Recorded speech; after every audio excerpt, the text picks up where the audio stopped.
तो चलिए आज हरियाणा के एक ऐसे जिले की कहानी समझते हैं जो सच में विरोधाभासों से भरा हुआ है। नाम है महेंद्रगढ़।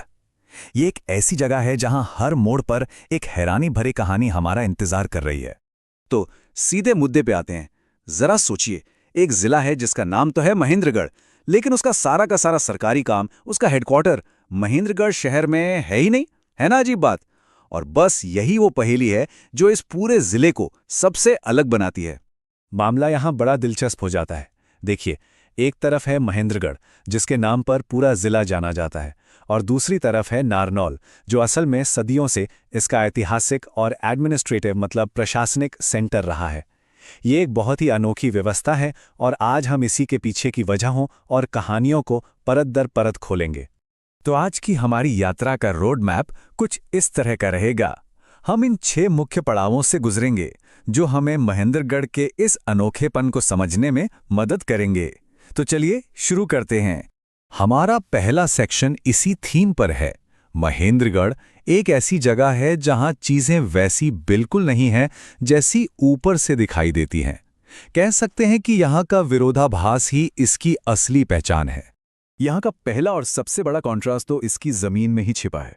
देखने में ही एक सूखा और चट्टानी इलाका लगता है, लेकिन जमीन के ठीक नीचे खनिजों का एक बड़ा खजाना दबा हुआ है। और जानते हैं, इसी वजह से इसे हरियाणा का मिनरल सिटी या खनिज शहर भी कहा जाता है।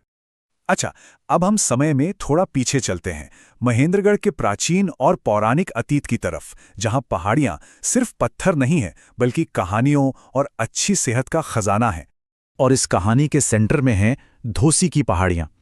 ये सिर्फ साउथ हरियाणा की सबसे ऊंची चोटी ही नहीं है, बल्कि ऐसा माना जाता है कि ये एक सुप्त ज्वालामुखी भी है।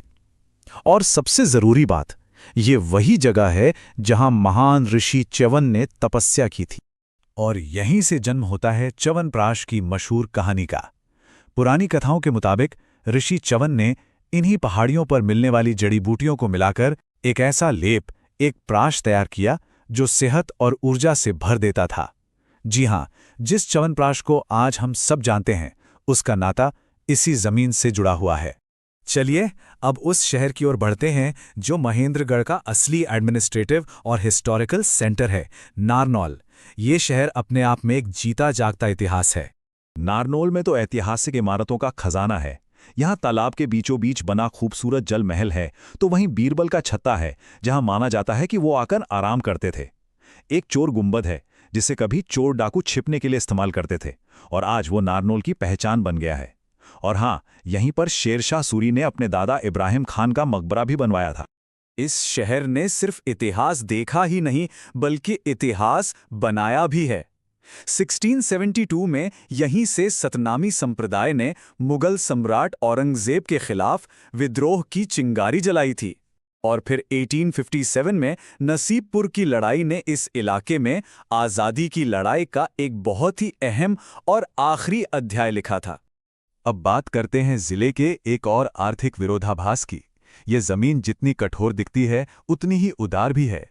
ये अपने अंदर खनिज भी रखती है और अपनी छाती पर फसलें भी उगाती है। महेंद्रगढ़ को खनिज शहर यूं ही नहीं कहते। यहाँ की जमीन में लोहा, संगमरमर, क्वार्ट्ज और मैंगनीज जैसे बहुत जरूरी मिनरल्स भरे पड़े हैं, जो कि राज्य की अर्थव्यवस्था के लिए बहुत मायने रखते हैं। और ये रहा एक और जबरदस्त विरोधाभास। एक तरफ जमीन खनिजों और चट्टानों से भरी है, और दूसरी तरफ यही जिला हरियाणा के सबसे बड़े सरसों उत्पादकों में से एक है। ये यहाँ के लोगों की मेहनत और इस जमीन की अनोखी ताकत को दिखाता है। लेकिन जानते हैं, किसी भी जगह की असली पहचान उसकी जमीन या इमारतों से नहीं बल्कि उसके लोगों से होती है। और महेंद्रगढ़ ने देश को कुछ ऐसे नायाब हीरे दिए हैं जिन्होंने अपनी एक अलग ही पहचान बनाई है। सबसे पहले योग गुरु बाबा रामदेव। पूरी दुनिया में योग को एक नई पहचान दिलाने वाले बाबा रामदेव की जड़ें महेंद्रगढ़ के सैयद अलीपुर गांव से जुड़ी हैं। उनका जन्म यहीं रामकिशन यादव के रूप में हुआ था। इसके बाद आते हैं सुरेंद्र शर्मा जी, जिन्होंने अपनी हास्य कविताओं और बिल्कुल देसी अंदाज से लाखों लोगों के चेहरों पर मुस्कान बिखेरी है। उनकी सादगी और मिट्टी से जुड़ा अंदाज ही उन्हें सबसे खास बनाता है। और ये हैं उनकी पहचान। मंच पर आते ही जब वो अपने खास अंदाज में कहते हैं 4 लाइना सुनार रे हूं सू, तो पूरा माहौल ठहाकों से गूंज उठता है। ये सिर्फ एक लाइन नहीं है, ये उनकी कला का ट्रेडमार्क है। और हम सबके चहेते हर फनमौला कलाकार स्वर्गीय सतीश कौशिक जी को भला कौन भूल सकता है। वो एक बेहतरीन एक्टर थे, डायरेक्टर थे, प्रोड्यूसर थे। उन्होंने हर भूमिका को यादगार बना दिया और उनकी जड़ें भी इसी महेंद्रगढ़ की मिट्टी से जुड़ी थीं। तो इतिहास और परंपराओं से निकलकर अब जरा ये देखते हैं कि 21वीं सदी में महेंद्रगढ़ किस तरह बदल रहा है और भविष्य की तरफ अपने कदम कैसे बढ़ा रहा है। आज का महेंद्रगढ़ विकास की एक नई कहानी लिख रहा है। यहाँ हरियाणा की इकलौती सेंट्रल यूनिवर्सिटी है जो शिक्षा का एक बड़ा हब बन रही है। नया एक्सप्रेसवे इसे बाकी राज्य से बेहतर तरीके से जोड़ता है। और तो और बाछोद हवाई पट्टी पर एक स्काई डाइविंग सेंटर भी है जो एडवेंचर के शौकीनों को अपनी ओर खींच रहा है। तो आखिर में सवाल यही उठता है, एक ऐसी जमीन जो अपने पुराने मिथकों, ऐतिहासिक लड़ाइयों और अनोखे विरोधाभासों से बनी है, वो आज इस तेजी से बदलती दुनिया में अपनी पहचान को संभाले रखते हुए अपना भविष्य कैसे लिखेगी? इसका जवाब तो शायद वक्त